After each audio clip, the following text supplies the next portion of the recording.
want you, I need you. You are the one I'm staring deeply in your eyes. I am you, you are me. I see myself, I'm staring deeply in your eyes. Cries, a word to the wise. You are my girl, you are my favorite surprise. Tears, cheers, I'm counting the years. You are the one I'm staring deeply in your eyes.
can't hold me in, can't hold me down. And it's a little less constant now. Blow me away, blow me away. Put your gun up to my head, blow me away. Pull the trigger, please put me out my misery. The pain is something, so I best just let it be. Can't hardly think, cause my thoughts are like racing, man. Don't get me mad, cause you don't know what you're facing, man. I just snap and black out and then thud. I come to and you're all bloody in the mud. That's the way it goes when you miss a lithium dose. Suicidal thoughts, cock it back and I'm ghost. Can't hold me in, can't hold me down. And it's a little less constant now. Blow me away, blow me away. Put your gun up to my head, blow me away. Can't hold me in, can't hold me down. And it's a little less constant now. Blow me away, blow me away. Put your gun up to my head, blow me away. The sickness worsens, it spreads just like a virus. Contaminated, but them snitches always find us. On the run, trying to hide from my vertigo. Real high, medicated, suffocated though. I got no rules, no love, no way for you to understand. I got no game, no time, won't let you know that I'm the man that lets loose and understands his own destiny. I gotta take my life and show you all the best of me. Can't hold me in, can't hold me down. And it's a little less constant now. Blow me away, blow me away. Blow me away. Put your gun up to my head, blow me away. Can't hold me in, can't hold me down. And it's a little less constant now. Blow me away, blow me away. Blow me away. Put your gun up to my head, blow me away. Pull the trigger, please put me out my misery. The pain is something, so I best just let it be. Blow me away, blow me away. Put your gun up to my head, blow me away. Pull the trigger, please put me out my misery. The pain is something, so I best just let it be. Blow me away, blow me away. Put your gun up to my head, blow me away.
It costs that much 'cause it takes me fucking hours. It costs that much 'cause I don't have superpowers. So you need to pay for my skills 'cause exposure doesn't pay the bills. It costs that much 'cause it takes me fucking hours. You need to pay for my skills 'cause exposure doesn't pay the bills. It costs that much 'cause it takes me fucking hours.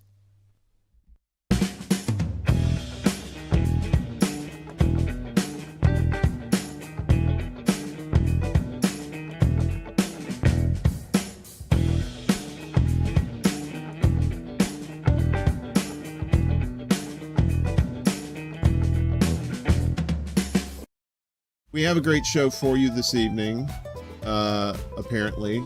Oh no. Doc! Oh no! Jesus! I am. I'm great. There we go. Could I do that again? Cut.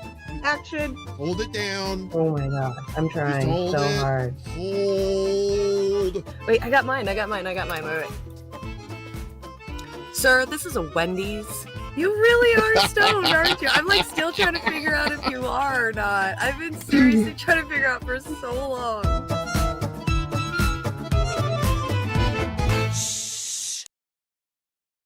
Okay, I put a water dish for him on the floor, and of course he's up here on the desk going for my water. You know we can hear you, Jerry. Oh.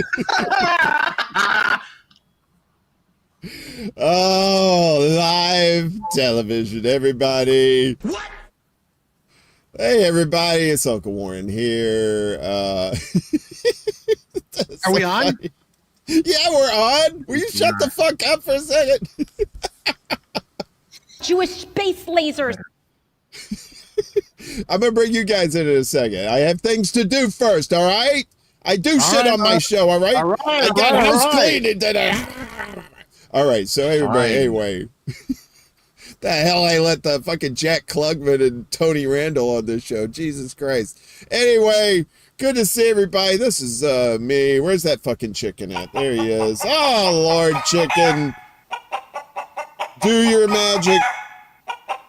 The question is, who's Tony Randall and who's Jack Klugman? Please like, share, and subscribe despite what you hear tonight.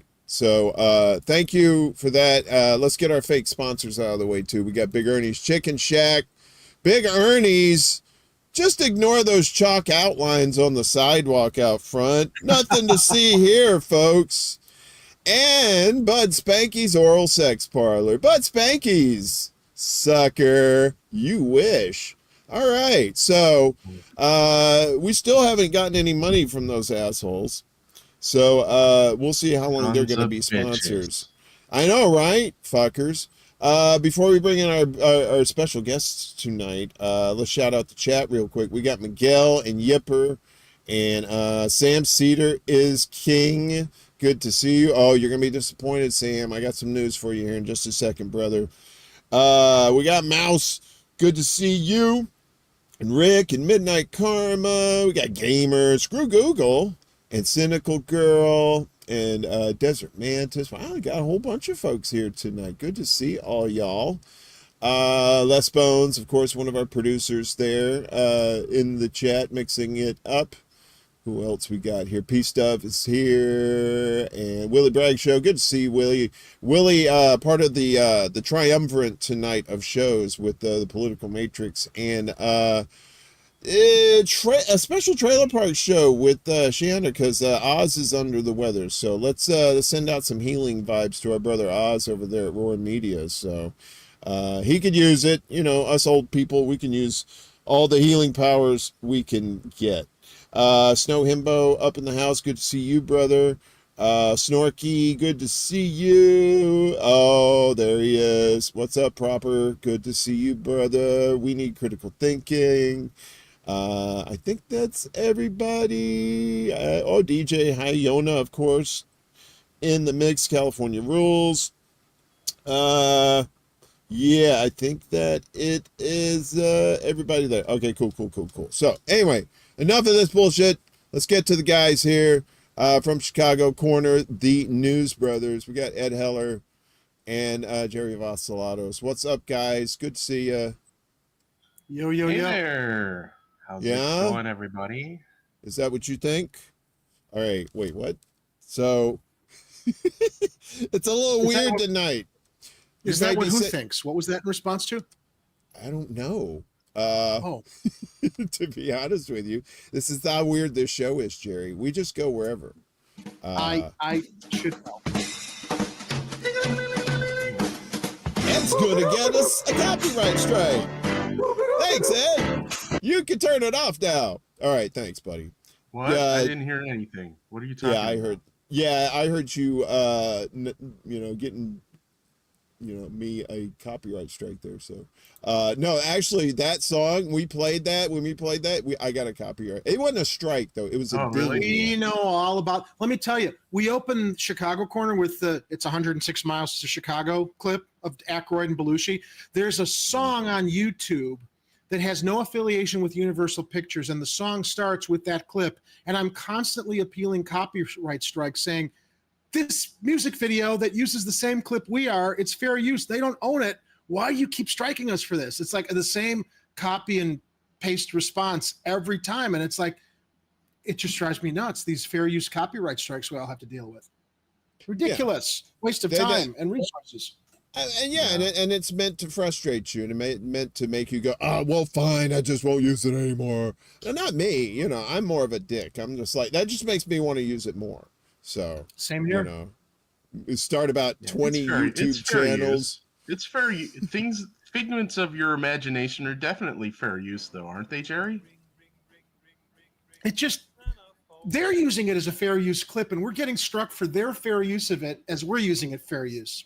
It's not even Universal Pictures that's striking us. It's because of their stupid audio algorithms that just like listen for something and then automatically, tag you and make you have to. And the appeals are reversed in like 30 days. It's just you're waiting to get your monetization back because of the 30-day And that's the funny thing. It's like everything's AI algorithmically struck because the person that they're striking you on behalf of doesn't have the time within that 30 days to pay attention to all these things. So it just gets dropped.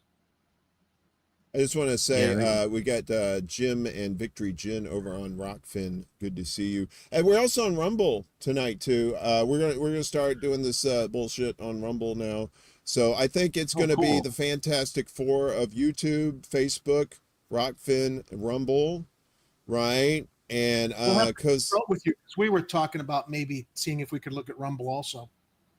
For Chicago not a bad option, the thing is you get on there and I think you got to get 100 subscribers and then you can start streaming on there, but you can also we can maybe talk to some of the people following us on the other channels. We got 1630 on YouTube. We got about 2,000 people following us on Rockfin. And your friends help you spread the word, right? We spread the word. Let's get Chicago Corner on Rumble, guys. Yeah, I'm talking to the chat. When we get our thing set up, Jerry, we'll have to come back on to the secret show and let Uncle Warren spread the word. Absolutely. Well, we've had Uncle Warren and Jimmy on. We love having you guys on our show. Great conversation. Well, the last time we had Warren on with Jimmy, we were talking UAPs and UFOs, and we went a long time with that topic because that was like I think the week after Grush's disclosure, and and more is being revealed as the weeks go on. And I'm telling you, this is the story of the century. It's going to change the world when Senate and congressional hearings happen, and we learn more and more and more. So I just never imagined that I would be alive to witness it in my lifetime. So. Exciting stuff. Yeah, you and Jimmy were great with that when we were all talking about it, sharing theories and stuff. I don't know. I don't want to be that guy because I've always been the guy that wants to believe. I've always been the Fox Mulder that's just like, yeah, that shit's real. I haven't seen it myself, but I gotta believe that it's real. And then when the government tells us stuff about it, it's just. It just smells like psyops barbecue sauce all over that. You know what I mean? Just there's that element. Remember, this guy's a whistleblower working in the government. I don't think they were that happy about him coming out. And was he put forward to start this psyop, or maybe start floating this balloon that sooner or later they're going to have to like reveal something. I don't know, but I think the guy is authentic, as is the Australian investigative reporter that broke the story with that long interview with him over at News Nation. So, and it's really opened the door. It also opened the door for that other, who's the doctor who we saw did give that long press conference? I'm forgetting his name now. Oh, Stephen Greer. Stephen Greer, yeah. Yeah. Wow, what a press conference that was. Get your butt out of my face. Where he went into detail. That was a press conference with a butt in the face. Oh, sorry, you're talking about detail on the socioeconomic implications of this, which a lot of people haven't considered. The reason this shit's been covered up is because you've got a lot of shadow operation companies and aviation and aeronautics industries reverse engineering this stuff for weaponization, militarization, and they want to keep a tight cap on this so that they can all profit from it. Plus, as Greer was revealing, a lot of this technology that they're reverse engineering, or a lot of this alien tech, could literally like change things for the better in this world. You know, get rid of fossil fuels, give us clean energy. The 0 point energy was what got my attention. Yeah, solve the hunger problem worldwide.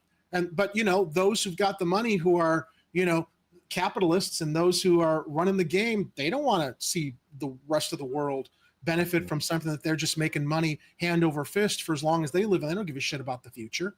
So nobody's considered the socioeconomic implications of this, and Greer really, I think, put a focus on it. It's like, well, yeah, then that makes sense why it's been covered up since the 1930s, since that first spacecraft was reported down in Italy that the Vatican helped told the U.S. about that after World War II, and then you had Roswell. I don't know. I mean, I'm jumping down the rabbit hole early, but to the point, it was wonderful to have you and Jimmy on our show too, talking about this stuff, because that's what this ecosystem is about, like conversation and like sharing things that we don't know about, and contributing the conversation to learn more and hopefully, you know, expose more for the benefit of people, you know, waking up to things.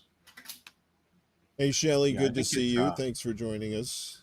What's that, Ed? I think it's a combination. It's not just a psyop, but it is also a distraction. So it could very well be that this information is true, and that they're using the opportunity of the information being released to distract you from something else nefarious that's going on. And there's so many something else's right now. But we are paying attention to those, Ed. Like, we know we are, but not a lot of other people are. Well, let's go down the list of things that, I mean, I think that be interesting. We're all focused on what's happening in Ukraine and the whole NATO, U.S. trying to get us into World War III, because it's all about the gas pipelines and the oil and who's going to economically profit from and selling weapons. And selling weapons in NATO Europe, that the Nord Stream pipeline can no longer supply gas to. That's something that I'm sure that they want to distract us from. The elections, what's going on like politically with elections here in the U.S. What else are they potentially distracting us from, though, aside from those two big things that I think are everything. Well, pretty much all the economic stuff that they're trying to pull. The hedge funds, right, Wall Street, but people are looking at that stuff too. I mean, the pandemic really forced people who were stuck in their houses who locked up to start, how am I going to entertain myself or bide the time? Oh, the internet. Oh, pandemic really opened a lot of people's eyes. They were forced to open their eyes to things that they hadn't looked at before because they were stuck indoors, which was a good thing, the good that came out of a bad situation. Yeah. But maybe they're distracting us from more stuff that has to do with another viral outbreak, or the fact that as we've always speculated, that thing was engineered in a Wuhan lab and got out somehow. And who's going to be accountable for the millions of lives that were lost because of gain of function research, Yeah, and that and like how one of the courts had said that the White House can't be talking to social media companies to censor free speech. Saw that. That not everybody heard about that one, or it's being reworded in mainstream media as in they're being mean and not letting us do what we have to do to make sure that all these quote unquote disinformation voices won't be shouting out nonsense. Well, you're supposed to be allowed to say anything you want to in free speech, as long except for fire in a crowded theater.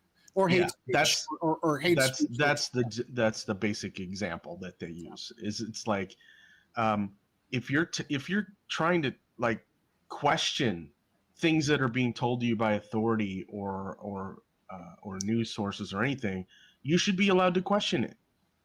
It shouldn't be a thing where your social media accounts get censored or shut down. Well, dude, this speaks to something we've also talked about, in that we don't have news in the United States. We have propaganda. The only place you might find real information is here on YouTube with independent journalists that they're constantly trying to shut down. Because whether it's MSDNC or Clinton News Network or Fox News, it's just propaganda outlets for the two sides that are the same, for the kayfabe that Ed constantly references and uses as a metaphor, because it's true. They're all gaining on dividing us, while they're laughing at the top, making the money from their donors, pretending it's like the Harlem Globetrotters and the Washington Generals, all of this kabuki theater with both parties, who are all, win or lose whatever side, they're still going to be sitting on their fat asses getting rich while they're dividing the rest of us and distracting us to fight each other, instead of recognizing this is not a red or blue issue. This is not even a race war. This is a class war right now. I really think this is a class war in this country right now, but people don't recognize that it's a class war. It's about a class war, as opposed to, focusing on racism, gender discrimination, and other things. Well, when you say class warfare to certain people of a certain age too, they immediately think of communism and oh, you're trying to, get rid of our freedom and our capitalism and stuff like that. And it's like, they're not free though. They don't realize we're not living in it's not free. It's not a free market system. It's not. No, it's a plutocracy. It's an oligarchy. Yeah. It is a, so I think it was Mussolini who defined fascism as the marriage between corporations and the state. What is the United States of America? The United States of America is the corporate states of America, is what it is. Because the only people that our leaders, or I'm not even going to call them leaders, elected representatives are serving are their donors. We elect them and they serve the people who give them the most amount of money. So, and those are corporations. So by Mussolini's definition, we're in a fascist framework, because we really don't have a voice. We don't, we talk about this all the time, man. We know we've got money to give Medicare for all. It's not a priority. We dish it to the Ukraine so we can further American imperialist interests there or other places in the world, to make the military industrial complex richer.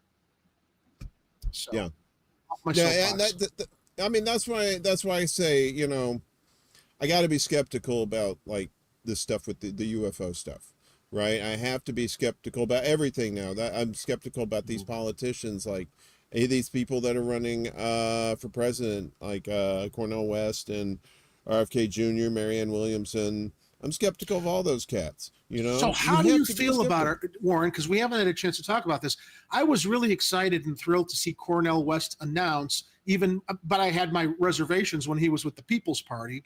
Now that he's aligning with the Green Party, I'm a little bit more optimistic. But I was also pleased when RFK announced. So my issue with RFK is he's got to run as a Democrat, which they're not going to let him. So if Cornel West runs third party, I think that there's enough of a populist support base there that, gravitated towards Bernie. But what do you think, Warren, about why are you skeptical about RFK or Cornel West?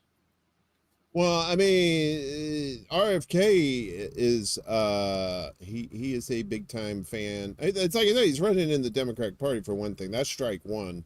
He shouldn't be doing that at all. But I'm a Democrat. And okay. Well, you might think he doesn't have a choice because it's always been a two-party system, and that's just what he knows. Yeah, but that's like when Nina Turner says. That's like when Nina Turner said, I will disappoint you at some point, and then she didn't win. Ooh, I wonder why. Because she said, you're going to disappoint people, and then you're going to tell people I'm a Democrat. It's like, okay, you just turned off all the independents. You've turned off all the Bernie people that still, have a brain in their head that aren't sucked into the cult, the AOC Bernie cult.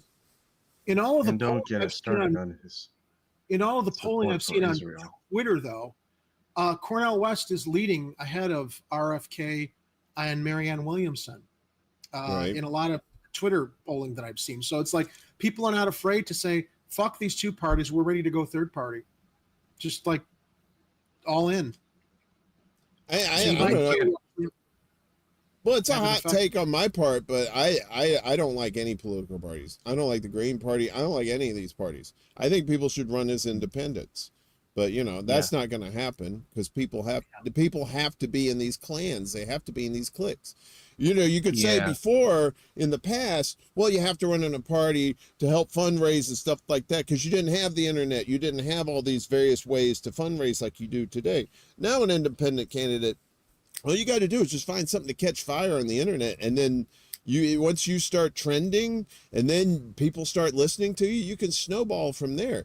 Does it happen all the time? Will it work? Is it 100% guaranteed? Of course not. But it's a new way of doing things, and people are tired of the old ways. They want to see new things, and they want to see people doing new things in order to be seen and heard. And you don't need a political party because people don't trust these parties. I don't care how many people.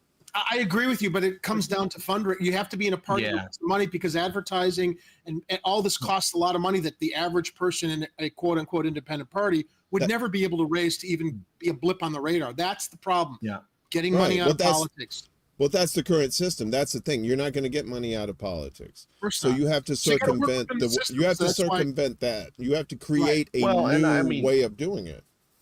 I have a temporary solution, at least for people who want to run independent but kind of need a party apparatus in order to start collecting money and get people to support you behind the thing.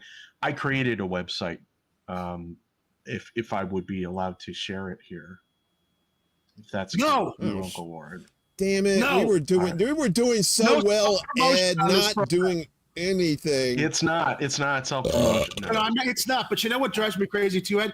When social media is the place that we're supposed to promote each other, but then you go to websites, you're like, no self-promotion here. It's like, what the fuck's the point of the internet and social media? Yeah. Self-promote. Exactly. This is a great website. So it's a little parody website I created, but actually if people were interested in running independent and wanting to be able to list themselves and be recognizable on a ballot, this is a way to do it. And if anybody's actually interested, I have volcanoparty.org. And here's an example. It's welcome to Volcano Party, home of lava-based solutions. Problem: endless obstruction. Nothing is getting done. Is never-ending congressional gridlock making it impossible to get any meaningful legislation for the public good? Does your senator or House representative still try to feed the people with meaningless virtue signaling, empty-calorie platitude burgers? Are they constantly taking vacations while utterly failing to sense any urgency for anything but a tax break for their already wealthy friends, or piling on more bazillions of dollars for the Space Force or the Pentaverate? What is the Pentaverate? It's the people running the country. Okay. Colonel the Sanders five is a member. People. He's not dead. Okay. Yeah. Does it seem like there's not one thing that can properly motivate your representative to actually do something for you? No motivation works better than the good old reliable fear, but the plain old regular fear of losing a committee seat, cutting off free gas fracking lobbyist cash, or missing out on that sweet insurance industry and big pharma money just isn't going to work these days. But we know what will. Lava-based solutions. Lava. Yes, lava. I'm doing the sign language. Yes. Thank you. Thank you, Warren. I love that. Sure, actively protesting your constituent dodging, corrupt as heck representative is, quote, good trouble. But while it's true that denying your representatives a moment of peace can be very effective, no primal fear comes anywhere close to the actual fear of being dropped into an active volcano full of searing hot molten lava. What wish fulfillment we have here. That's why we at the Volcano Party offer only the best and most effective lava-based solutions to solve the nation's biggest problems. Lava. It's just that simple. And there's more, but we don't have to read that today. You guys can head to volcanoparty.org to check out the rest of that. It's got a whole thing. There's an About Us page. There's the platform. There's an events page. Let's check out the events page. And does the platform involve a plank over a volcano? Yar, matey. Volcanic events. Get it? I got live links. So we got one of the live volcano feeds that they have on the internet. There's a bunch of volcanoes that have been erupting. Have you guys noticed? Well, I've heard about Yellowstone being a big threat. A lot of people are focused on Yellowstone in our own country as having the potential to like wipe us out in 30 days, in the unforeseeably soon future. Warren? Sorry, I was just reenacting how it would happen when Yellowstone blows. I went, ah! And then my face melted like in Indiana Jones. Raiders melting face. Yeah. So anyway, my thinking is that if people want to run independent on a ballot, what you do, and if you're required to list yourself as being part of a party, it would be helpful just to list yourself as Volcano Party candidate. Because then if enough people do it running independent, list themselves as Volcano Party, then all the other parties will get terrified. Who the hell's the Volcano Party? Why are all these people getting on ballots under the Volcano Party? We've never heard of the Volcano Party. It will freak them the fuck out. No one knows about the Volcano Party until it surfaces. You get it? I like it. It will erupt onto the political scene. Ejaculating lava. Wait a minute. No, don't use that. We may need to work on that. Don't say ejaculating lava, which used to be my porn name. No, it wasn't. Not at all. Have you ever heard that trope that your porn name is the first pet that you owned, the name of the first pet that you owned, and the street you grew up on? Yeah, they do that for identity theft mostly. Oh, do they? Okay. So what's your porn name then? Following that, I'm not telling you that. Oh, come on. Yeah, name of your first pet, and they're going to hack into all my bank accounts that have no. Quit trying to dump Ed, Jerry. My God, man. Don't you know, like when you have those secret those questions for verification when you do the lost password? Yeah, but they don't ask you what's your porn name based on the street you grew up on and the name of your first pet, unless that's what you're. They do ask you the street you grew up on. You know that trope. They do ask you the street you grow up on. And they do ask you the name of your first pet. They just don't combine them into a porn You know question. what? You're right. They're two separate. But I never use those for passwords anyway, so I'll just tell you mine, which really doesn't make much sense as a porn name. Elmer Hibbard. Does that sound like a porn name? Elmer Hibbard? Like Dr. Hibbard. Maybe. What? I had a chameleon when I was 7, and I named him Elmer. And the street I grew up on was Hibbard. So now my ex-wife had a really, really great porn name because she had a dog that was named Misty, and the street she lived on was Normandy. So her porn name was Misty Normandy. We had a lot of fun with that. That's a really good one.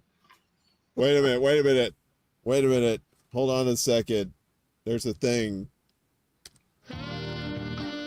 Oh, damn, baby. Misty Normandy. Yeah. Shit. Give me some sandwiches. Wait a minute. I don't know how to get out of this. I gotta do this. Warren's on the sexy cam. It's the sexy cam. It's the Uncle Warren sexy cam.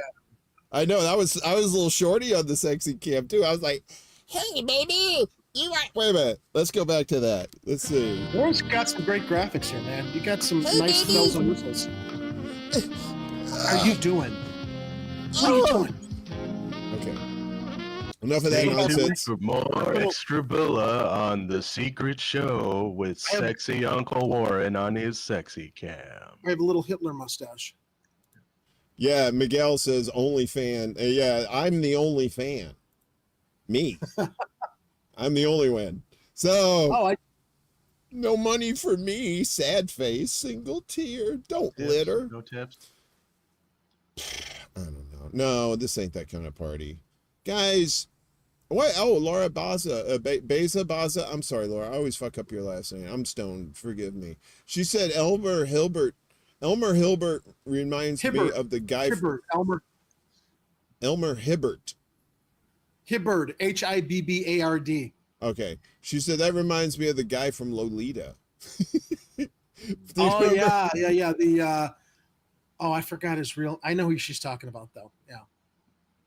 The character, I just don't recall the name now, but yeah, it was a similar, like, kind of like goofy Elmer Fudd-like name. Will you get down? Kitty! Look at that sweet baby kitty. This is my guest panel. What if someone at that Chicago NASCAR street race was pregnant, like 9 months pregnant, and gave birth during the race, and then then years later they had to do the your porn star name thing, and it would be something like Fluffy NASCAR turn number 4. Fluffy Michigan Avenue. What Fluffy, did they rename? Jean Baptiste Point du Sable Drive. Yeah, there it is. That's what I was looking for. We renamed these idiots renamed our drive something so stupid. Laura likes it. Laura on Rockfin likes the kitty. She says, "Oh, cute kitty." Yeah, no, he's my love. The only thing is, when I'm trying to talk to people, I guess I shouldn't complain. You know what? He gives me unconditional love, and I love him for it. He's such a good little boy, such a sweetie. He just wants to be part of the show. Really. He does. I keep telling Jerry he needs to get Oreo his own cam and laptop so he can do his own setup and do his own streams. This is what he likes. He likes his little chin rubbed. No, not now? Okay. I do too. I do too. Yeah. That's nice. Oh, yeah, that's the stuff. Meow. No, that's too much. That's too much. I'm overstimulated. Yeah. Sorry. I'm drinking delicious cherry lime Ricky. You can't see it because it's green, but it's from Arizona, and it's sparkling water. You can see the title, but not the background. It's right. See, is that the Arizona brand of iced teas?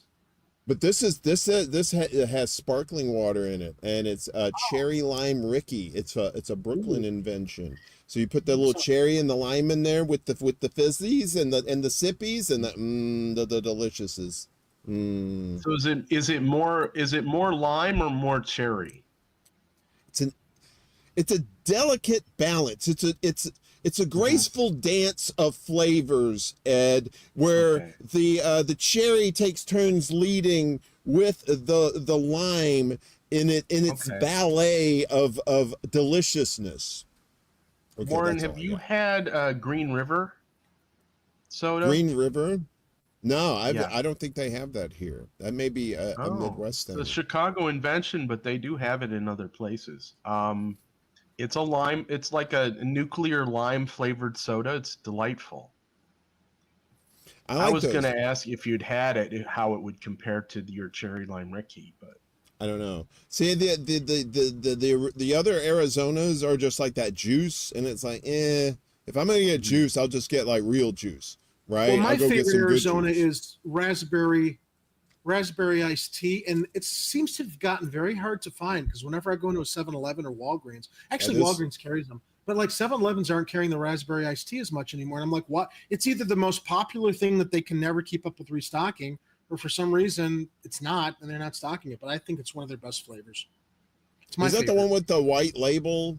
Is that the white label and it has like the? No, it's got kind of like a checkerboard label, and the checkerboard is different colors for the different flavors. It's in a tall can.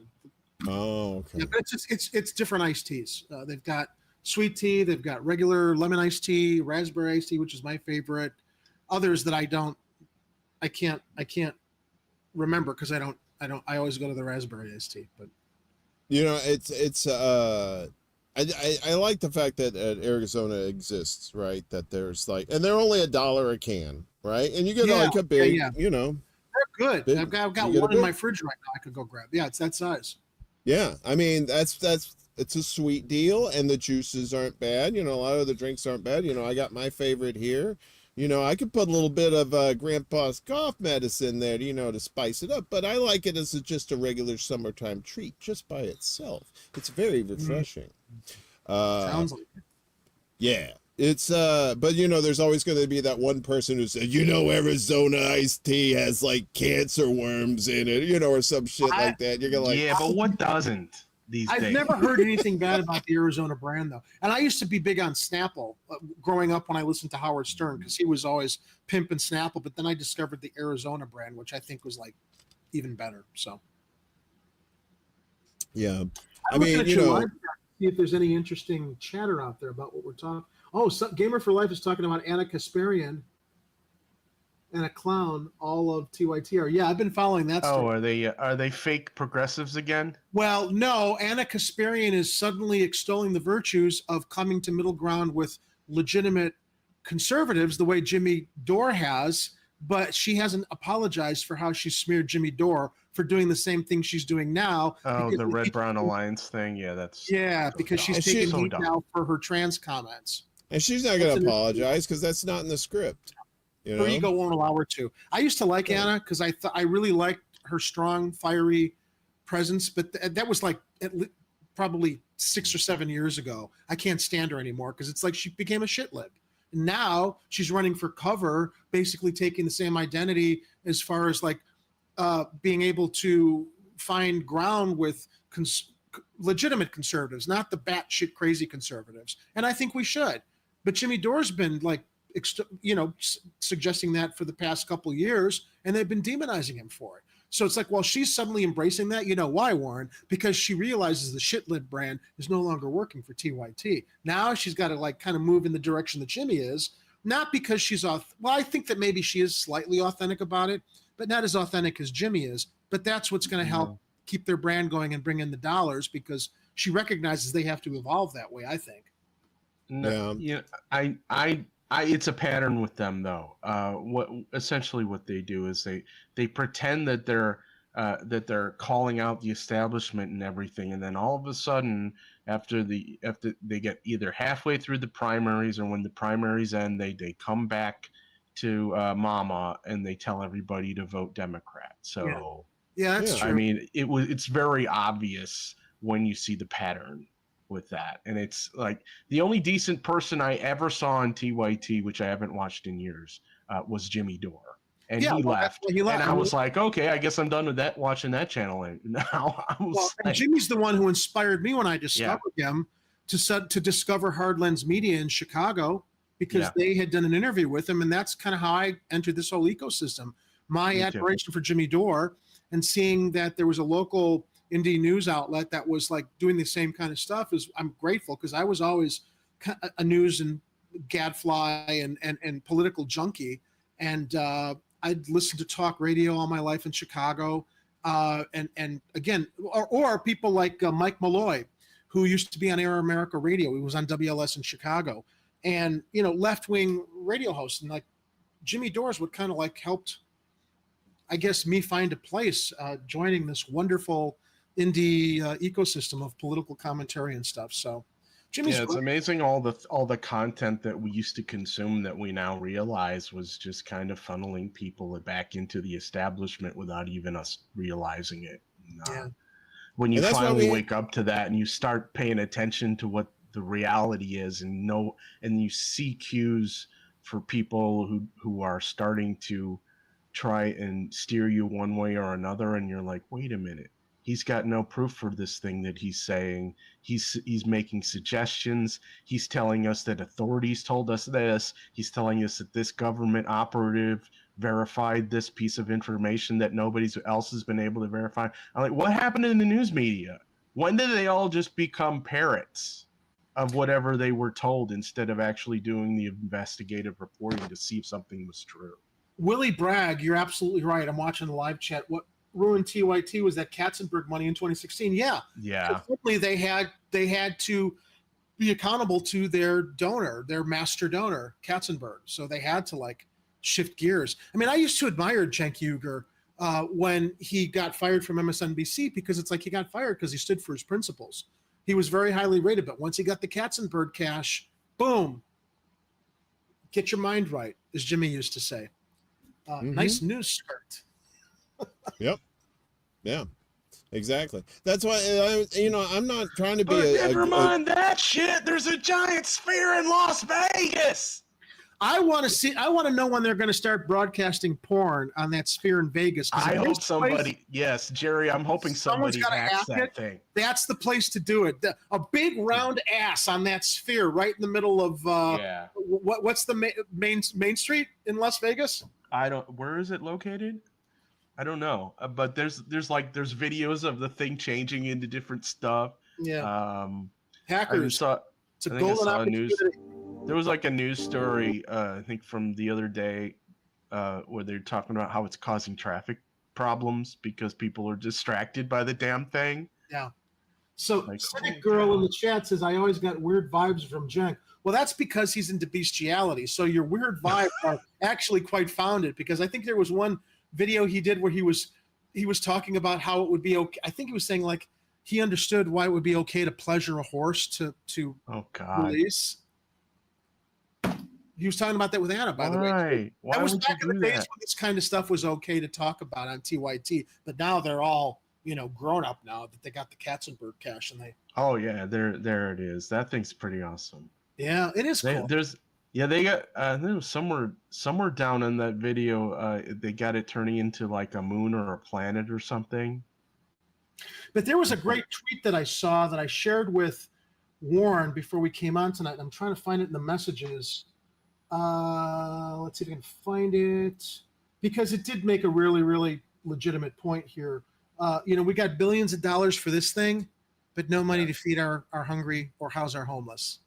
Yeah, this thing's $2.3 billion, by the way. $2.3 billion. Do you know how many people that could house or feed?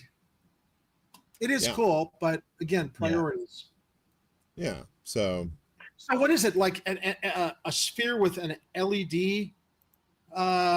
I think the whole thing is LED. The whole ball is LED. So it's skin, and it's able to that's amazing. It's a technological feat for sure. Well, they got that curved. It's curved video. Like they have that at the Barclays Center too. They have like this video that kind of goes around these curves and stuff like that. They could probably do a sphere pretty well too. Well, for $2.3 billion, they better be able to make a fucking good thing out of it, right? I mean, make it work. Velvet Trance has the comment of the night, I think. It must be the size of your anus. What? And the specific quote was, in America, we don't have health care. We have a giant sphere that does nothing. But entertain. That's not nothing. Come on. But entertain. I added entertain. Yeah. It's from Against Late Capitalism on Twitter. That's just disgusting. At $2.3 billion, that just... Yeah, the eye is freaky. That just grinds my gears. So, I think we could do a lot with $2.3 billion, guys, besides make one of Hitler's testicles come to life with video. And to quote Ernie Hudson from Ghostbusters, that's a big testicle. Oh, no, he said Twinkie. I said Twinkie. It's a magic testicle found in the bowels of Earth.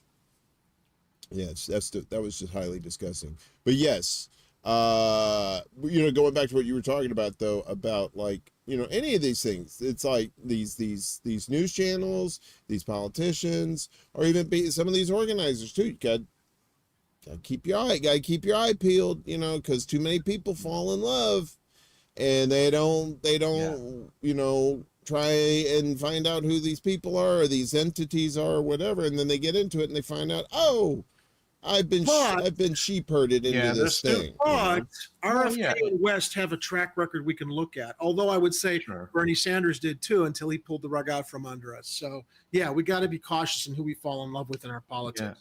Yeah, I've been trying to tell people, you got to hold your representatives accountable. They're not your friends. They're not celebrities. You don't pick a team and then decide that whatever they decide is good without questioning things that might be bad. Mm-hmm. So if they're, they say they're going to do something, you got to actually hold them to those things. If they tell you they're going to do something that they should not be doing, you should raise holy hell. Don't People just have with say Bernie now. Yeah, because it shouldn't be a team sports thing where if this guy does it and he's on my team, then it's fine, but if the other guy does it on the other team, then it's bad. that's the shit lib mentality. That's that whole thing, like the cluster bombs that they're sending to Ukraine. Everybody was saying that those are terrible things that nobody should ever be using ever again until the Dems decide that they want to send some over to Ukraine. It's okay But now. all of a sudden now it's fine because it's our team doing it. No, it's not fine. Don't do it. Don't forget those delicious depleted uranium-tipped weapons as well. That they want to throw in Nothing there. finer than some delicious I'm hungry for some right now. uranium-tipped missiles and depleted uranium bits.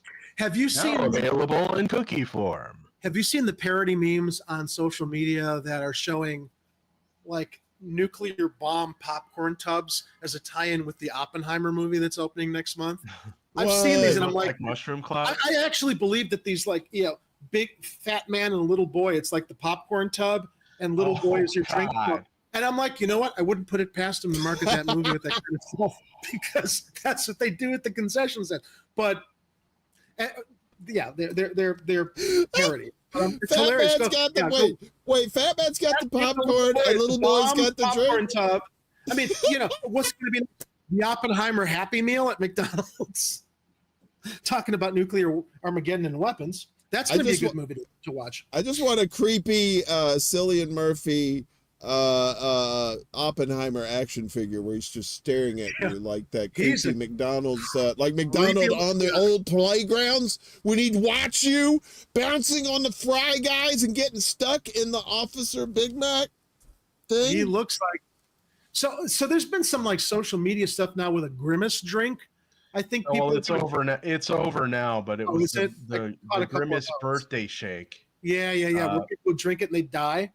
Yeah, that social media stuff was basically they would pretend like it killed them, and then they would leave puddles of the Grimace shake out there like it was purple blood. And, oh my God! These. And of course, now we realize that the Grimace birthday shake was a tie-in to the Oppenheimer movie. Ah, okay. Because where else do you think a guy looking like Grimace comes from other than a nuclear wasteland? That's true. Yeah, he does look like a Fallout 4 character. Because the only purple food is moldy and rancid in real life. I don't think there's any purple food aside from blueberries. I always thought he was a serial killer, to be honest with you. I always thought he would be the perfect, his name is Grimace because, when he kills you, the last look on your face is because it's a we Grimace. used to call the Hamburglar, when we were younger. I remember him being referred to as the turd burglar. Because the Hamburger looked like he was a child molester running around looking for his victims. Those McDonald's, those old McDonald's playgrounds were creepy as fuck, man. You went the Officer Big Mac, that thing you went in and then you got inside his head, right? You had to go through his ass. Inside of Big Mac's head. You go up his ass to get inside his head. You had to go up his ass. Wait a minute. Where is he? Oh no, I don't have him. I used to take. I had to go up his ass and then into his hamburger head. Wow. All right. So the Happy Meal toy. I would take great satisfaction using images of Mayor McCheese when Richie Daley Jr. was mayor of Chicago. Anytime I talk about Richie Daley, who preceded Rahm Emanuel, I'd show Mayor McCheese, mayor, because he had a big head like Richie Daley did. Yeah, those McDonald's characters are ripe for all kinds of alternative uses in parody and satire. Gamer in the chat says, I've never had the Grimace drink. I said, you must have never had Jägermeister then. Am I right, guys? I'm saying that, hey, ooh. I like Jägermeister, though. In Chicago, the Grimace drink would be Malort. Every time I've drank Jägermeister, I found myself telling people. Get your hand off my penis! It just happens every fucking time, right? Who the fuck said that? I don't know. Anyway, These are the best parties, Uncle Warren. So the McDonald's characters have transitioned into the older Muppet movies in the live chat. And since we're talking about all these like childhood characters and stuff, my favorite, I mean, this is such a stream of consciousness show, Warren. Did you guys grow up watching Sid and Marty Krofft's Acid Trip HR Puffin stuff? Yeah. I love that. yeah. I love that show. I love that show growing up. But you know, the McDonald's Corporation basically ripped off Sid and Marty Krofft because they had approached Sid and Marty Krofft to basically build out what we eventually saw as the McDonaldland characters. But when Sid and Marty Krofft basically shared designs and proposals, McDonald's didn't pay them and went off and did it on their own. That was a very famous lawsuit that Sid and Marty Krofft filed against McDonald's and won because the McDonaldland was literally like Living Island from HR Puffin stuff, based on all of the IP and imagination of Sid and Marty Krofft. Oh, did you see that the docu movie about Ray Kroc? I saw the founder with Michael Keaton, that's it. That's the one. Oh, fantastic movie, man! Oh my god, great movie. And it also kind of gives you that background as to, yeah, of course McDonald's did that because that's basically how McDonald's exists now today. Yeah, because Ray Kroc, lying, cheating, capitalist scumbag who literally stole McDonald's from the two brothers who actually formed that brand. And got rich selling the real estate, the land, to all of the franchisees that bought into being a McDonald's franchise. He was selling thing too. Real estate, not hamburgers. Yeah, in fact, one of the biggest real estate companies in the world is McDonald's. Yep. That's why they're their rich. thing. Hamburgers is just second. That's just a secondary thing, but it's the real estates where they make the. So. John Kemper, oranges, poranges. I remember that Witchy Poo song. So really quick little Easter egg. Beginning of Indiana Jones and the Dial of Destiny. It's set in 1969. In the opening scene in 1969 is Indy waking up on his recliner in his living room with his TV left on from overnight, and because it's in the morning, he wakes up to HR Puffin stuff on his TV in 1969. I'm like, what a wonderful Easter egg for those of us who grew up in that time and watched that show. Indy watched HR Puffin stuff, and he was wearing a Chicago Cubs t-shirt. Nice. Was he wearing a Cubs shirt? I missed that. He was. Harrison's from Chicago. Harrison grew up in Park Ridge, and is okay. Yeah. Oh, that makes sense. Look at the free technically, Park Ridge is a suburb of Chicago. Yeah, this is why we do this show, baby. It's just a stream of conscience. This is the food club Joe Rogan right here. Is basically what this is the poor man's Joe Rogan kind of thing. It's Joy Rogan, not Joe Rogan. Metropolitan area. He's from the Chicagoland area. Chicagoland metropolitan area. I got the loop behind me right here. You got us outed back there. Awesome. We got the loop back there. Okay, I'm gonna go get an Italian sausage sandwich and power that down before the Bears game comes on. They're playing Green Bay. What you really want to get is like a grilled Polish. But if you're going for Italian, you should go for the Italian beef and sausage combo. Oh, I had the beef and sausage combo, but all of a sudden it turns into Peter Griffith. I found my 8th heart attack. That's what she said. And by the way, over Warren's left shoulder, that we know that is the Sears Tower, not the Willis Tower. Okay. Yes, and we can say that, Tower, and it remains the Sears Tower. And we can say that because the Sears Roebuck Company commissioned the building. That's right. Even though they left it like a long time ago. Yeah. They're the ones that had the building made. We don't call Lakeshore Drive Jean Baptiste Dussab Drive. We still call it Lakeshore Drive. We still call Macy's Marshall Fields because that's the space that they occupy on State Street. Is Macy's even there anymore? They're still there. I don't know. It's like after the lockdown, so many businesses went under. No, they're still there. They're still there. They occupy the Marshall Fields building, which I still call Marshall Fields. Well, they do still sell Frango mints there. So that's a plus. Ooh, those are delish. I don't know if Uncle Warren's familiar with Frango mints. No, I'm not. Why don't you explain, Ed?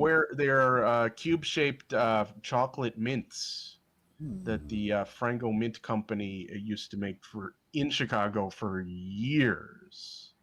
Hey, Miguel in the chat, that wasn't really a spoiler.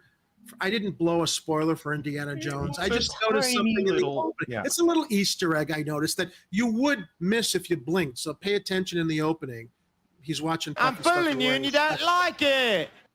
See, yeah, that's what it is, Miguel. He's fooling you. No, but if you really want some spoilers, head over to the Chicago Corner YouTube channel and check out the live premiere that we had. Was it this morning at 11? Yeah, at 11 we dropped our Indiana Jones and the Dial of Destiny review. That's very, very spoiler filled. So if you haven't seen the movie and you don't want to see the movie first, don't watch our review. If you don't care about spoilers, go watch. We're up to, I think, almost 100 views on it now, and it dropped at 11 today. But Ed and I and my very good friend Art Medina, who joins us every once in a while on Chicago Corner, I've known him for years. He's another movie fan. We saw it together and we're like, we like doing movie reviews. It's a different thing for Chicago Corner because invariably when we're doing Chicago Corner shows and we get sidetracked by pop culture, some of the news junkies on Chicago Corner are like, yawn, get back to the news. They don't like it. We're supposed to be dancing monkeys about other things. So I'm like, fuck it. Let's just drop Apple movies with Chicago Corner. So we reviewed The Flush, which essentially flushed the DC cinematic universe down the toilet. And we reviewed it. Our second review was Dial of Destiny, and that dropped today. And it was a fun analysis of the film. Yeah, and I found out, and I realized, I'm like, there was so much. We probably could have gone another half hour on this day. There were a bunch of stuff like we should have talked about some other stuff about this movie that I didn't even think we should. But there was some stuff I missed that I realized. You and I were talking afterwards, and I'm like, yeah, damn, I wanted to bring up the issue with the CIA agent. And you know what? I will say too, the trailer for Dial of Destiny, I think, is more satisfying than the movie. But I'm not saying don't go see the movie. Go see the movie. It's a decent movie. Yeah. Although I found some things unsatisfying. But it's Harrison playing Indy, and he's happy, and I'm just happy to see Indy back for one last adventure. Yeah, we were talking before the show started about the you going to see it, and I haven't seen it yet, but I've listened to some of the reviewers that I listen to that you're not a particular fan of, but which is fine. I'm not a particular fan of critics either. I think sometimes those guys, like I was telling you, I listen to Nerdrotic and Critical Drinker, and I mostly listen to them because just the way they get so upset about some of this crazy shit on there, and it's just like, really, you're upset about that? That's funny.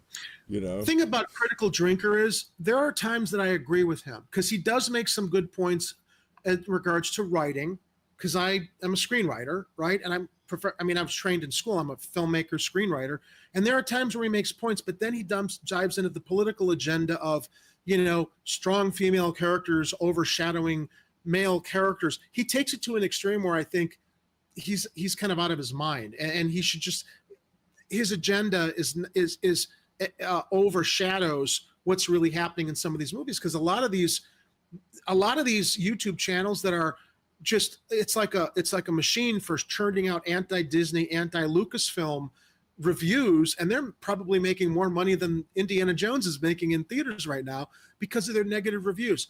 The Flash sucked, okay? And I'm a huge DC character fan. It sucked, and I was criticized. We were critical of it because story-wise, it was awful. Indiana Jones is not a perfect movie, but it's Harrison Ford. For your money to go and see this movie, it's worth it because Harrison can do no wrong. Some story flaws, but it's not because of Phoebe Waller-Bridge, as everybody on the internet is screaming about, because, she was going to replace Indiana Jones and strong whammon Mary Sue. It's like, I don't like Phoebe Waller-Bridge's character in this movie because she's not a likable character, but it does not take away, for me, enjoying seeing Harrison Ford as Indiana Jones on his last adventure, because he's never going to be doing these anymore. I grew up with Harrison Ford and Indiana Jones. Indiana Jones was my generation's James Bond. I grew up wanting to be Indiana Jones, and I'm grateful that Harrison stuck it out and wanted to do one last one, because Harrison Ford's an idol, man. He's I think a hero for a lot of people who grew up in that era of seeing movies, and he's played a lot of other great characters. But I was telling Warren and Ed before the program, I think the appeal of Indiana Jones and why he's so lovable is Harrison's not playing a character. Indiana Jones is Harrison Ford. That is literally I think his persona, and he's able to channel it into this character that's thrust into these wild adventures. Because in real life, Harrison Ford's a pilot. Yeah, not always a successful one, but he's lived an amazing life separate from his cinematic career, as like a real life adventurer. I think that, he's taken his helicopter and helped rescue missions in Wyoming where they didn't have a helicopter to rescue a mountaineer. And he went and piloted helicopters. Can you imagine you're a mountaineer in Wyoming and you're stuck up on a mountaintop because of weather conditions or something, and the rescue helicopter comes down and it's fucking Harrison Ford piloting the copter? I mean, he didn't do that to get any attention. It's just that's the kind of guy he is. And I think that's why he's so close to that character, because it's so much of him in that character. And I just love the character, and I love Harrison. He's a great actor. Yeah, that's the thing, though. It's I mean, I don't think anybody questions him not doing a good job with the character. It's the surroundings. It's the people that's directing him. It's the writing. It's the stuff like that. And Crystal Skull suffered from that too, unfortunately. Well, it was garbage. They shouldn't have had the Crystal Skull. They shouldn't have had this one either. They stopped it at 3. It was perfect. He literally rode off into the sunset with the Last Crusade as his dad. Right. It would have been the perfect end. 3 and done. Yeah. But no, that cash started getting low. No. And they're like, Indy needs to ride again, baby. I don't think the cash got low, Warren. I think it's just we want to add. It's greed. I mean, and also look, trotting Indiana Jones out one last time. Here's my theory on why the Indiana Jones box office is not that great. It's not because of all the toxic negative reviews on YouTube. And we talked about this in our review. They are appealing to the generation that grew up with Indiana Jones and the kids of the generation that grew up with Indiana Jones, the kids of the parents that grew up with Indiana Jones that introduced their kids to Indiana Jones. That's this movie's audience. I don't see a lot of young people today whose parents did not introduce them to Indiana Jones seeking out this movie. And I think that's why the box office is down. Despite the fact the story is not perfect and the script is not perfect, the action is exciting. Visually, it's a beautifully produced film.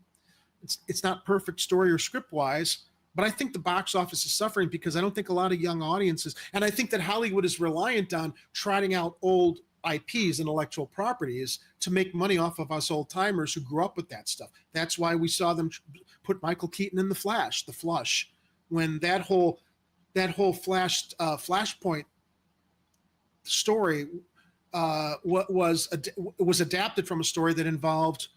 We're going to go into total nerd territory here, but the Flashpoint storyline in the comic books had to do with Barry Allen meeting Bruce Wayne's father, who became Batman because Bruce Wayne, in an alternate timeline, died in that alley, and with the emotional threads being tied up in the end of the comic book storyline, with the Flash being able to present a message to Bruce Wayne when he returned to the present from his father. So what did Warner Brothers do? No, that's too interesting. But we know Michael Keaton's going to sell a lot of tickets because of the generation that grew up with him. So we're going to insert the Michael Keaton Batman. And The Flash had the tone of 3 different movies. It had the tone of Tim Burton's Gothic Batman movies, Zack Snyder's modernist movies, and what I like to refer to as Joss Whedon retard movie, Justice League. Because I'm sorry, I'm going to use that word. It's not a slur against mentally challenged people. It's goofy behavior, because Ezra Miller was acting like his doppelganger in The Flash was a fucking retard.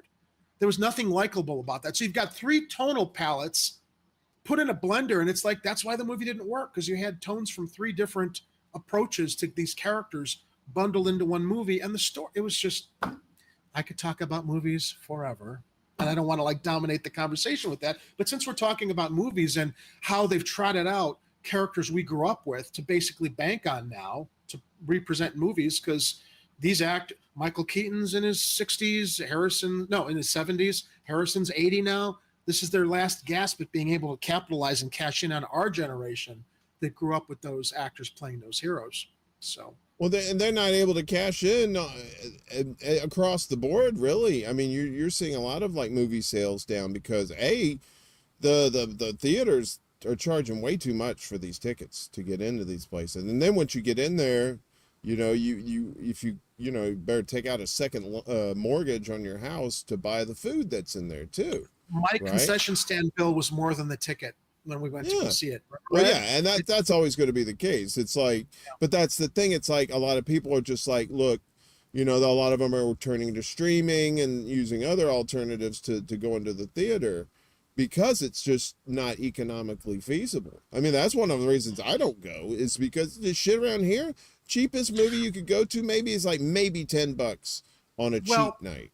Yeah, I also think though the experience. What I love about going to a theater is when you have a full theater and it's a big event. Like the last really perfect big event movie that I went to go see was Avengers Endgame, which I think should have wrapped up the Marvel Cinematic Universe because I don't care about these second string superheroes that they're spinning off. It's not as satisfying. But when you go into a theater and have a shared experience of a really well-produced, exciting, well-scripted movie like we grew up on, Raiders of the Lost Ark, or the original Star Wars films, or action adventure thrillers that Stallone or Schwarzenegger put out.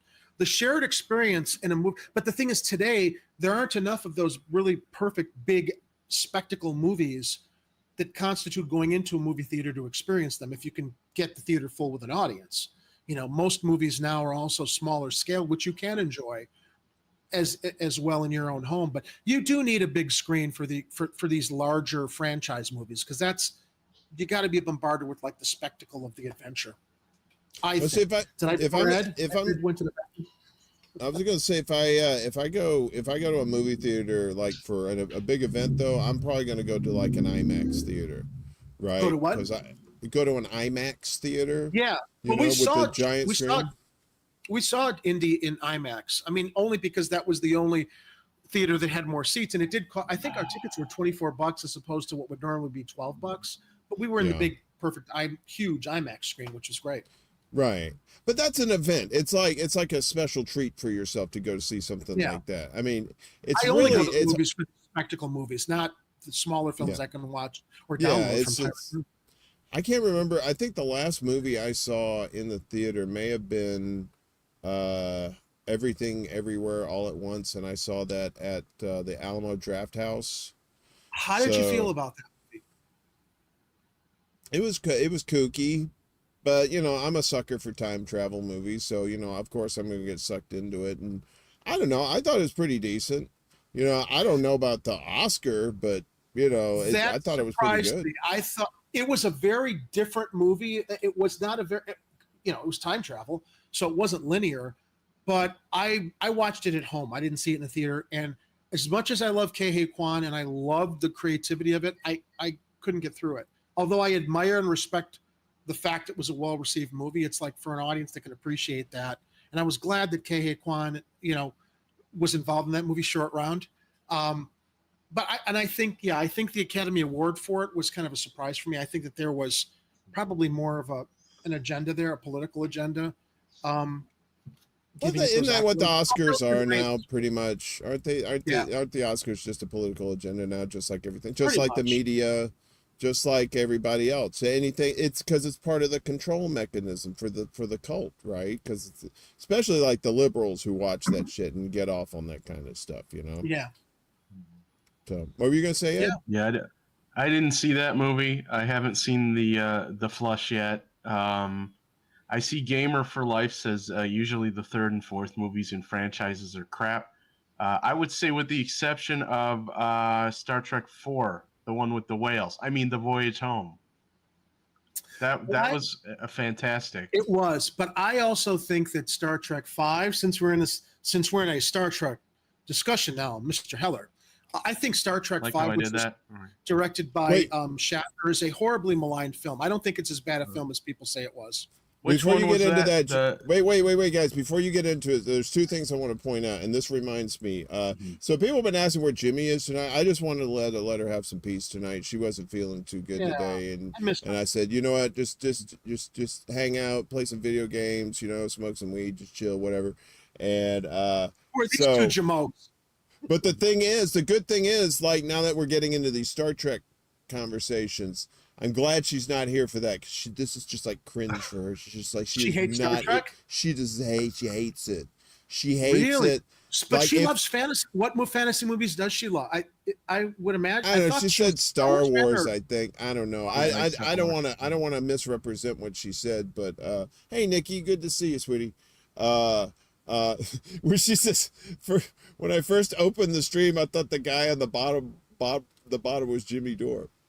So Jerry, you're on the Jerry, you're our power bottom this evening, aka Jimmy How I Dore. feel about that. Power Me- bottom. With me and Ed on top, YMCA. What?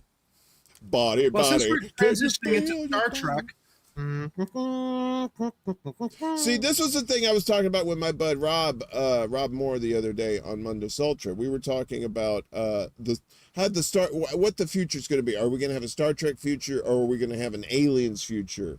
No, we're going to have a Mad Max future is what I think we're going to have. Well, that, yeah. I'm just saying, if got we it. get past the apocalypse stage and actually make it to space, right? And like well, yeah, consistently Mad in Max for sure, space. but it feels like we're headed for a Fifth Element future. I think it feels like we're headed towards a Don't Look Up future, personally. That's so much definitely science true. fiction, but yeah, it's very, very existentialist. You guys saw Don't Look Up, I was didn't you? explaining that movie to a guy at work today, and this guy he's from Sudan, right? He doesn't speak that much English, right? So he's been trying to teach me a little Arabic, and I've been trying to teach him a little English, right? So I was been telling him, I said, there's this movie called, if you want to really understand the American mindset, watch that movie, because it's basically just like that's basically how the American mindset is. Let me share something with you. A week ago, I was stuck in a fucking emergency room for 9 hours because I still have pain in my back. I never watch TV. I don't have cable TV. I just have internet for internet connection. But I was stuck in that fucking waiting room for 8 to 9 hours until they triaged me for my immense nerve back pain.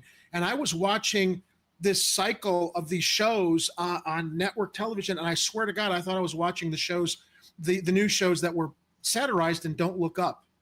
The same absolutely empty Barbie Ken commentators, stupid jokes, inane conversation, and I was like, it wasn't even so much Don't Look Up. It wasn't even so much a parody as it was literally reflecting how bad network television is with these morning shows or news broadcasts that cycle late in the night. And yeah, to your point, Warren, it is kind of a reflection of what our society has really turned into. Yeah. And by the way, to whoever thought I was Jimmy Dore, I actually went to Jimmy Dore's alma mater. We're both Columbia College grads. And I think I was there around maybe a year behind him. I met Jimmy when he was in Chicago for a show he did down in Old Town. Was it, what was the club? Zanies? Was it Zanies? Yeah. So I got a chance to meet him really quickly backstage, which was cool. And I'm like, yeah, I'm from Columbia College too. And he's like, oh, he was telling his nephew Connor to not, and I don't disagree with him, not go to the tuition at Columbia College or any media school is insane. And I've always told kids who want to get into media, you know what? Don't spend money on film school. Rent lots of Blu-rays with lots of behind-the-scenes programs from filmmakers. Buy yourself an HD camera, and for the money you're going to spend for an education in film school, go make your own movie. But learn from the professionals and all these wonderful behind-the-scenes. I've got a huge library of Blu-rays back here, not so much for all the movies, but I love all of the featurettes where the filmmakers who are so passionate about the movies they make are talking about the making of movies. And I think that, film students or kids who want to go into film, do that. I mean, you can afford to get a really good digital camera and learn from the professionals through all these programs you find on Blu-rays and DVDs, and take a screenwriting course.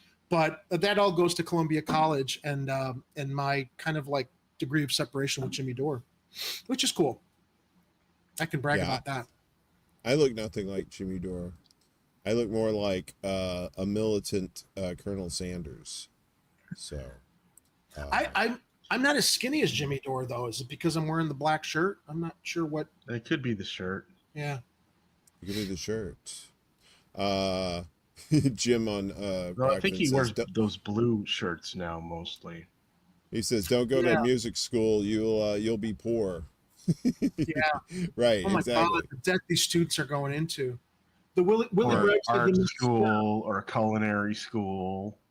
I met Steph too, Willie. I was able to get a picture with both Jimmy and Steph, which was like a really magic moment for me. It's the guy who inspired me to get involved in all this online talk show stuff. I had a friend named Jimmy in high school. So anyway, what were we talking about? We had We went from movie talk to we came out of politics. We're covering everything tonight here. Let's see, we talked about the Italian combos. Did we talk pizza yet or no? Uh-oh, here we go. Pizza talk. There's Ed's passion. Let's go into that. We don't have to listen, talk- okay, all right. Chicago pizza. Listen, okay, before we get into this, I just want to just put this out here that it's not really fair to compare two different styles of pizza, right? I mean, like a deep dish, that's like a whole that's like a whole event, right? You can enjoy them both. When I order pizza, I will get a medium thin, and I'll also get stuffed because it's like it's like a smorgasbord of like different textures and you know, when you bite into deep dish, it's like you're biting into butter because of like the thickness of it and the softness of the cheese, but then you got the crunch of the thin crust, so it's like you know, you can enjoy Jerry's talking stuffed, and there's actually, you could say that there's basically two basic styles of deep dish, and then there's kind of a third. It's a hybrid. It's like the original deep dish, it's just one crust and with the sauce on the top, kind of like you guys have like your Sicilian squares out in New York, right? You know, like the ones on the sheet pans. Like that L&B Spumoni Gardens looks delicious, but I haven't been out there to try them. You should get over there and do and report back to us. I don't know. The best pizza joints in New York aren't the fancy places, though, right? Probably not. No. Your Grimaldi's are just hype. I've been to Grimaldi's. That's just, I could get better pizza at my Lovin' Oven right around the corner for like half the cost. You know, it's kind of like one of those things. So it's really hard to find the best pizza in New York. You're in Brooklyn, aren't you? Yeah. Aren't you? Yeah. So you should have a lot of good choices around you. He's in Steve Rogers' stomping grounds. There's up Fulton Street. There's a place called Not Ray's that's pretty decent. It's a little on the pricey side because there is no original Ray. The general area of your apartment, like 7. There is Rays? no original Ray's. No, there's that. It's just the Not Ray's, right? There used to be seriously Not Ray's on the other side. So yeah, Not Ray's. Yeah, seriously, Not Ray's. And I think they did like sandwiches or something. Anyway, but they did Cuban sandwiches.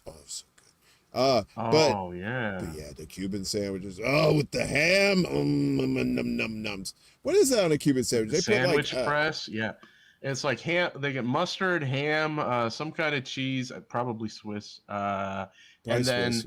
they press it between a sandwich press grill. And it's like the best grilled ham and cheese that you've ever had. You ever had a Cuban sandwich, Jerry? Now, Ed.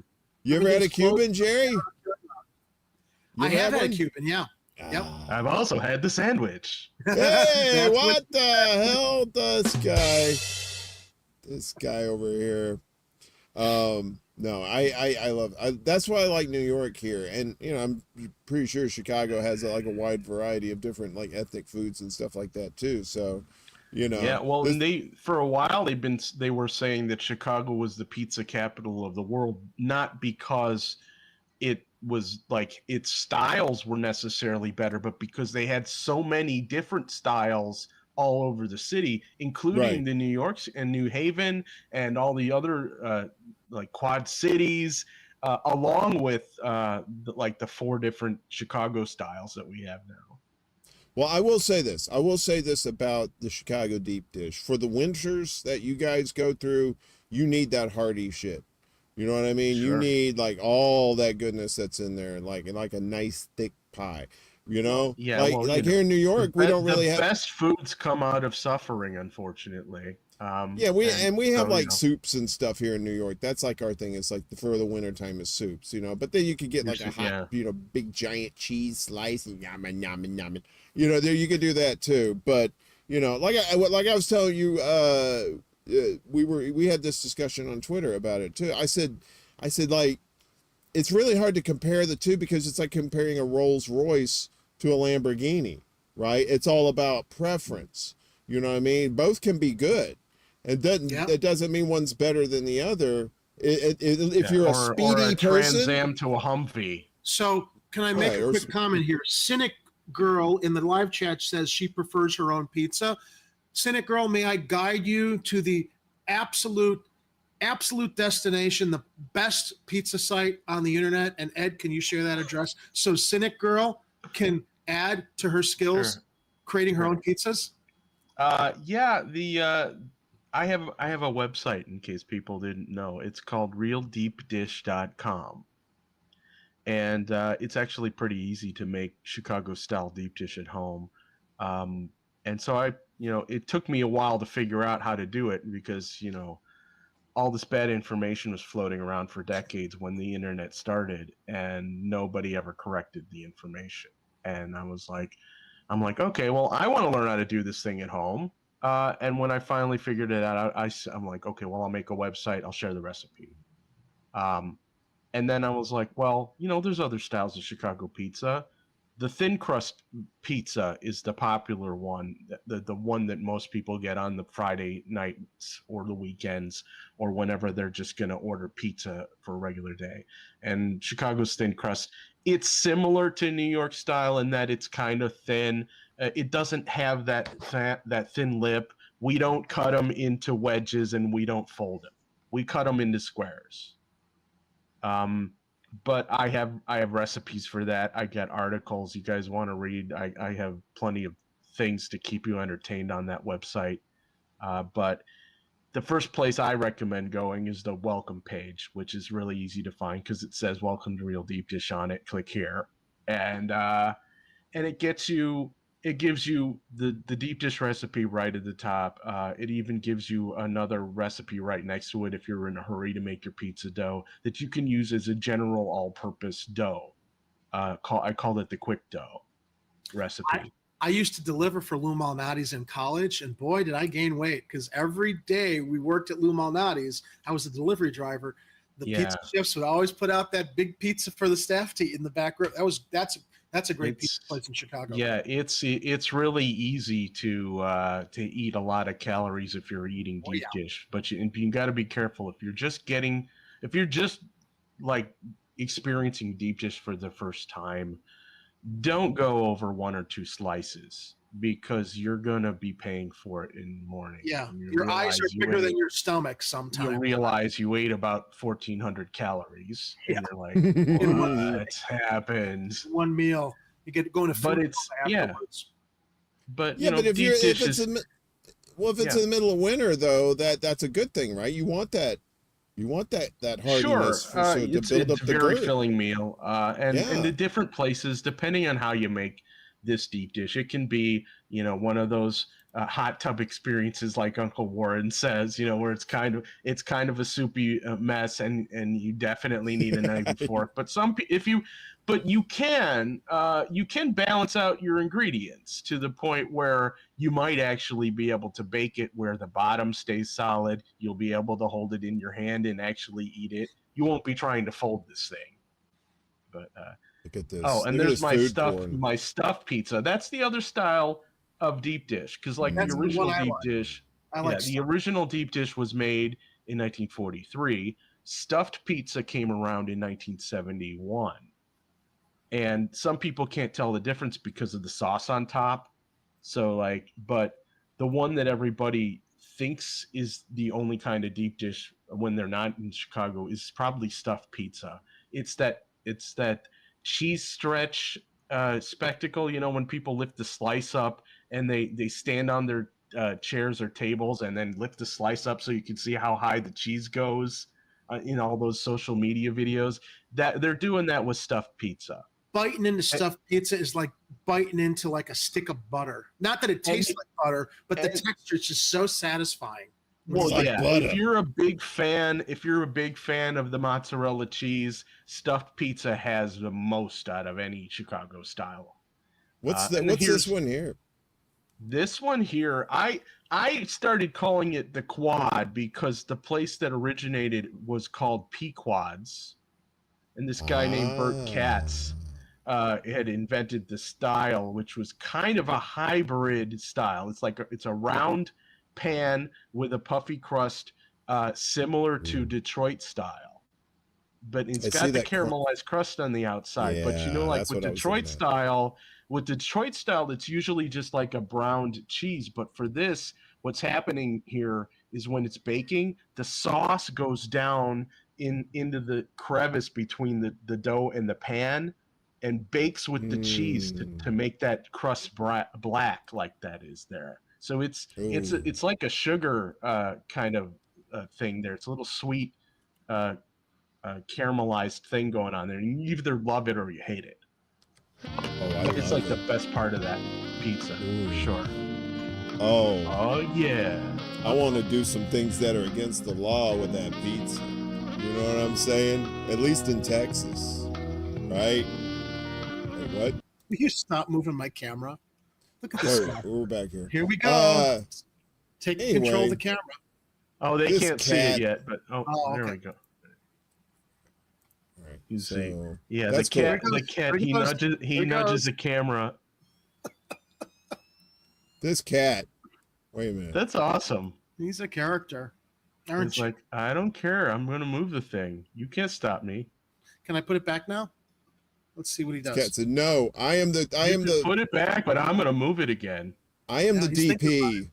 That cat's the DP, right? The director of photography, right? Well, and the executive producer. Wow, Right? DPEP. That's DEEP. You get it, deep. It's what good they said with the thing. He's like, I saw pizza on the screen. Are you getting me pizza? You know what, Ed? When I ordered a pizza the other night, thin crust, and they hover around that box. I've got 3 cats. He's the only one who likes to come out and show up when I do a show. But they all love this. They love the aroma of pizza. And I say, that's Daddy's food, not yours. Yeah. Until you're not looking. Yeah, and then Daddy becomes food. And he's going to say, I'm going to get that pizza one way or another, Jack. You hear me? You got to go to sleep sometime. Listen, I've kept you guys way too long. And I got to go to bed soon because, I got like real shit to do. But, well, can I say it's been a slice? What? See what I did there? Wait a minute. I There see you go. exactly what you did. That's it. We got Henny Youngman here. We dug him up from the dead. He's here with us. He'll be with us all week. Try the soup. Be sure to tip your wait staff. Come on, they're working hard for you. Try the deep dish. That's right. It's because magic. it is magic. All right. So this was fun. So not fun that Jimmy was sick, but we were sure feeling better. We miss our eye candy and brilliant, wonderful, talented. What am I, chopped I'm liver? right The hell? here. Next to Jimmy, yeah. Oh. Jesus, Yeah. Jerry. Tone deaf much. Look at this cake up here. Wait a minute. Look I'll at this never be cake. invited again. Look at this cake. All right, I can't get in there, but you see I'm pointing to the cake. So, yeah, this was fun. I'm glad you guys, I just wanted one night, no silly videos, no chickens, none of that bullshit. Let's get some, let's just have like a night to just like shoot the shit, hang out with the peeps in the chat who are just wonderful folks. Thank you so much for for inviting us. We'll do it again soon. We'll have you over to Chicago Corner, and we'll jump back whenever you extend the invitation. I'll make you a nice soup. I'll bring it over. Because you're so nice to me, Jerry. I want to do something for you once in my life. Can I do that? Okay. All right. Can I be me for 5 minutes? All right, then. Wait, what? No, my man, no sexy. I'm sorry. Let's right. pimp our channel real quickly. Everybody who hasn't already found us. I've got this feeling, so I'm gonna get copyright struck. for us to get together and sing. Jewish space lasers. Ring ding ding ding. Good times. All right, so yes, please let's talk about Chicago Corner on Tuesday nights and Friday nights. Hit it. Tuesday and Fridays. Chicago Corner, you can find us on YouTube.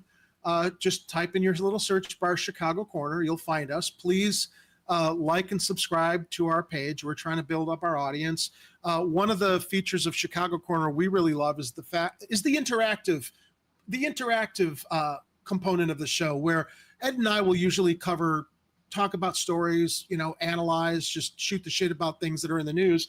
But we really, really love all of the interaction with our live chat viewers. So plus, if you are so inclined to be a patron of Chicago Corner on Patreon for $5 a month, you have the opportunity once a month to come on and actually co-host a show with Ed and I if you've got a webcam at home, and you can participate in the conversation or share something you want to talk about and analyze and comment on the news as Ed and I do.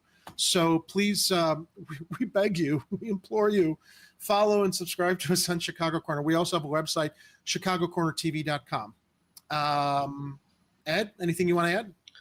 Yeah, on the website, chicagocornertv.com also has what we have, a Brandon bingo card, so you guys can follow along when we give updates about our new mayor of Chicago, Brandon Johnson, and the 25 or so things that we think might happen. He's already followed through on some of them. He has followed through on a few. Originally, I thought we'd do like whatever he can accomplish in his first month, but we didn't realize that his transition period was going to be taking this long. He just came out with a plan on what he's going to do going forward with the transition of his mayoralship, and he hasn't even gotten rid of all the people he needs to get rid of yet. The blueprint for Chicago, he calls it. Yeah. So like the guy running the public transportation system in Chicago, he needs to go. I mean, we can't have like things like ghost trains and ghost cars where they have the schedule that says they're arriving and they never show. So, but we don't just talk about Chicago stuff. Since True. Chicago Corner reorganized as a worker-owned co-op with me, Ed, and Kira McCown, who's currently on maternity leave. She just had her second child, little boy. I'm embarrassed. What is his name, Ed? The new Catfish McCown. I think right. I'm calling him. Yeah. Because in about 20-some years, he's going to be a future starting pitcher for the Chicago Cub Sox after the baseball reorganization merges those two teams. Well, once we reorganized as a worker-owned co-op and kind of, divorced our former colleagues, not with any malice, but we just needed to kind of split off and branch off on our own. We realized Chicago Corner shouldn't just be about Chicago stuff. Now, Chicago Corner used to be the place where you could learn about everything Chicago culturally, news-wise, but now Chicago Corner is news covering Chicago, the nation, the world from a Chicago point of view. And that's how we can encourage more viewers to come. So mostly it's Chicago talk. Yeah, so mostly we cover a lot of stories, but then we throw a little Jardinera on top. Yeah. And it's a fun program. We've got an archive of shows from the past. We're going on 3 years now. We've been doing it, and you'll see special guest segments, movie reviews as we've just started including. We did some heavy coverage of the last mayoral election, and we used to be a very, very angry show because we were so disgusted with our former mayor, Lori Lightfoot. But there's a new sheriff in town, and we're actually very optimistic about Chicago's future with the former teacher and organizer, Brandon Johnson, who just was sworn in, and I think he's a good man, and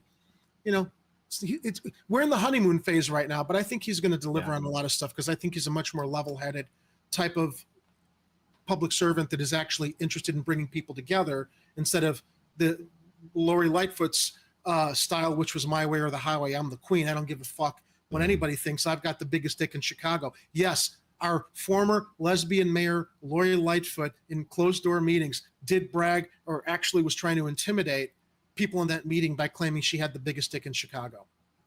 So we're glad she's wrong. That's shocking news. Well, at least now you could take the lessons you learned with Leisure Suit Larry Lightfoot and apply them to dude. I mean, you can still believe it, be positive about the guy, but now you're like, and I'm keeping an eye on you. Well, we've actually said that. I mean, we're optimistic about Johnson. Johnson did an interview 10 years ago speaking to all the things that he ran on. So it's like, he's the real deal. I mean, the stuff that he's trying to change and improve here, he was all about 10 years ago with this interview that we found on Book TV. And we've now referred to Lori Lightfoot as the speed bump that unfortunately blocked the way to someone coming into office that's actually addressing the problems we talk about, the root causes of violence, reinvesting in neighborhoods, recognizing that the solutions with just putting more cops on the streets is not a solution. You got to figure out how to provide opportunities to guide vulnerable, unfortunately, kids that don't have better sense into, supporting them, whether it's through school opportunities, more mental health support. When Rahm Emanuel was our mayor and Brandon Johnson was doing this panel discussion on everything that was wrong with Rahm Emanuel and the way the city was going, Lori Lightfoot, he wasn't running for office. Brandon Johnson wasn't at that time. We actually have an episode about that particular interview. But Lori Lightfoot entered office and she ran as a progressive reformer and she wasn't. She bamboozled everybody. Now we've got Brandon Johnson who beat her, and it's like, a breath of relief that finally the stuff he talked about that we were recognized needed to be, addressed 10 years ago. We've got someone in office that's addressing that stuff. But if he drops the ball and he doesn't really deliver, we're going to be just as critical of him as we were Lightfoot. Yeah. We're not cheerleaders. We're just being pessimistically optimistic right now. We're optimistically pessimistic. We're also going. He's a better quality of public servant. And we're also going into this realizing that we've had 4 or 5 bad mayors in a row. So there's a lot of damage that has been done over those decades. He's got a lot. You can't fix it all overnight. No. Although there's some things he might be able to do faster. I'm hoping he starts speeding it up now that he's got his transition plan going and he can actually start, putting feet on, rubber to the road. Is that what the phrase is? Yeah. Pedal to the metal. Speaking of roads, fix the roads, man. The potholes. Oh my God. It's kind of hard to put the rubber to the road when there's no road there. So or you're going to blow out the bottom of your car because of the unpaved potholes that are all over the place. Right. We are desperate for some serious infrastructural improvement in Chicago. And we'll see how he handles that. Yes. Well, and I'm sure other cities are too. I mean, didn't they just have that bill? They had that bridge collapse or that part of the roadway collapse in Philadelphia. Philadelphia, yeah. I'm just waiting for something like that to happen here in Chicago, because you drive through these underpasses over L platforms and literally, Warren, you've got the concrete that's crumbling and you've got metal. Those steel girders that are just rusting. Steel girders that are just bolted in to keep the support pylon from literally. Yeah. And I think the worst ones are the ones under the railroad tracks too. Yeah. Yeah. So it's all connected. It's like if one of those supports goes and that overpass part where, and then a railroad track, just buckles, and then you'll have a giant derailing disaster happen. Mm-hmm. I sadly think it's just a matter of time. I hope it doesn't happen, but yeah. Warren, this is wonderful. Let's do it again soon. And we'll have you and Jimmy on our program too whenever you guys are available. Yes, we should definitely do this soon again. Actually, you guys want to come on Mundus Ultra at some point, right? Talk about the Vegas UFOs and UFOs in general. UAP stuff. Yeah, we've been covering that a lot on Chicago Corner too, with Grush's and Greer's disclosures. It's like that was our opportunity to pivot and do some stuff that's finally we can talk about something other than Chicago or Biden and Trump. And it's cool to talk about stuff. It's we think it's always been considered conspiracy, but all of a sudden, no, dude, this stuff's real. Yes. Thank you. That's exactly what we're talking about. Look at that, man. Yeah, that thing's gone viral. I mean, look at it. That hole in the middle there. And that's probably a railway underpass, railroad underpass. Yeah, that's not the only one that looks like that either. And I'll bet I know where that one is too. I bet that's on Ashland. That is ridiculous. Or it's on Western Avenue. It's one of those. Well, yeah. So our infrastructure is a mess in this country, and it doesn't have to be. And we have the money to fix things, but we're pouring it into Ukraine and our military-industrial complex. Although I have a theory, all that money, so the trillions that have disappeared, like when Donald Rumsfeld was talking about the money that disappeared before 9/11, or the current situation where the Pentagon does not have to balance its budget. I think the UAP disclosures where all that money's gone. Yeah, it's going to all those secret programs where they're re-engineering to make our own versions of those alien spaceships that they forced down. It's the only explanation for where that amount of money disappeared to. So, but we'll find out more. Yeah, let's talk. I think, let's see. So my availabilities this week are Tuesday, Wednesday, and Thursday. So one of those days. So we'll get together and we'll see when we're going to do it. And I think it's going to be a good show. I think it'd be fun to talk about that stuff. And talk about Dr. Stephen Greer too. And maybe throw some Graham Hancock into the mix too. Who knows? We'll see. Well, Warren, two to beam up. There we go. Tune in to the next episode of Weird Stuff with Uncle Mundus. See, this is the closest thing I've got to Star Trek. Jewish space lasers. That's all I got. So, listen, guys. Love Jimmy. We're sorry we missed you tonight. Hopefully, we'll see you in a show soon too. Yeah, get to feeling better, sweetie. Yeah, we'll see you soon. Yeah, in case you're just joining us, Jimmy's out sick. She's sick of being on this show. She's sick of us. She's sick of you. She grew a goatee and has like this meat wad thing behind her. I don't know, and she's doing this crazy impression of Ed that I don't know how she's pulling that off. But anyway, she must be really sick.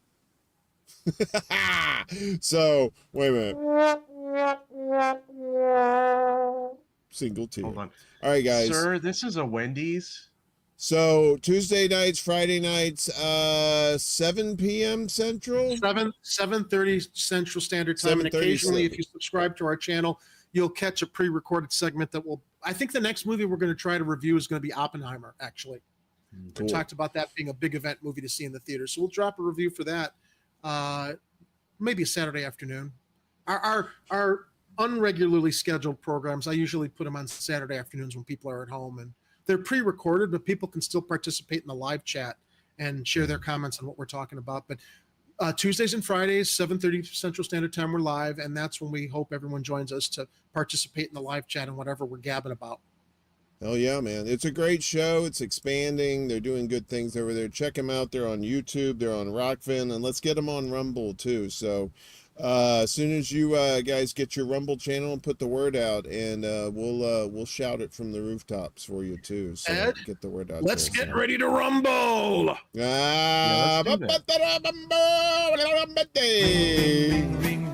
right. So, yes.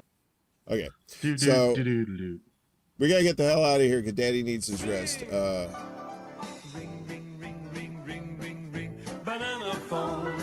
All right, guys. Have a great night. We'll see you next week. And we'll let you know about Mundus Ultra. It's coming up this week with these guys. And it should be a fun one. We'll see you next time. Peace. Love your ass because you should wash it every day. Love it.